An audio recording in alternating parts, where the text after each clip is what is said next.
د کانونو او پټرولیم وزارت او دوه خصوصي شرکتونو ترمنځ د 3.5 میلیونو امریکایي ډالرو په ارزښت سره د دوه لویو کانونو د استخراج تړونونه لاسلیک شول. لومړی کان په هرات کې د 6 میلیونو امریکایي ډالرو په ارزښت سره او د جګدلک د یاقوتو کان د 29 میلیونو امریکایي ډالرو په ارزښت سره داخلي شرکتونو ته د کانونو او پټرولیم وزارت له لوري د استخراج په موخه ورکړل شول. د مسؤلینو په خبره چې په دغه کانونو کې به په مستقیمه توګه سلګونو هیوادوالو ته کاري فرصتونه رامنځته شي.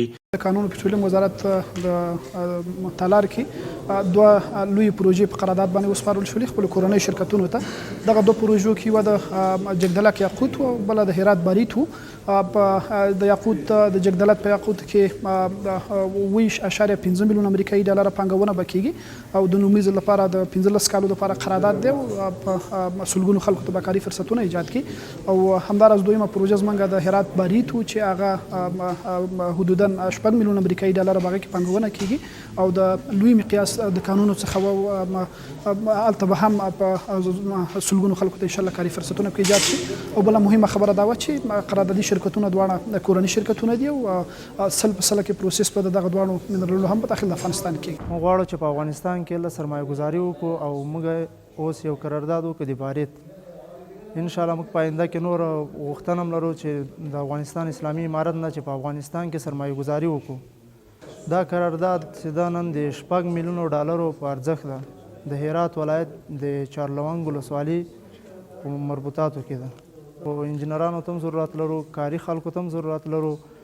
د کانونو او پټرولیم وزارت سرپرست وزیر شیخ شهاب الدین دلاور دغه تړونونو د لاسلیکولو په مراسمو کې وویل چې دغه کانونه په لومړي پړاو کې د 15 کلونو لپاره داخلي شرکتونو ته ورکول کیږي او که هغوی د استخراج چارې په ښه توګه پر مخ یوسي راتلونکي ته به بیا ځلې هم د یادو کانونو تړونونه ورسره لاسلیک شي. د دې قرارداد اوله موده سرمایه ګزارانو ته دا اوس واضح کوو 15 کاله ده په شرط دې چې دوی ټول تعهدات پوره کړي. بیا به د وزارت معدن له طرف نه دغه وخت د 2 دورو لپاره بیا حق د تمدید لري. د کانونو او پټرولیم وزارت مسؤلین وایي چې د هیواد په کچه د بیلابیلو کانونو د استخراج چارې پیل شوي دي چې ډیر ژر به د هیواد په اقتصادي پیاوړتیا کې مثبت بدلونونه ورسره رامنځته شي.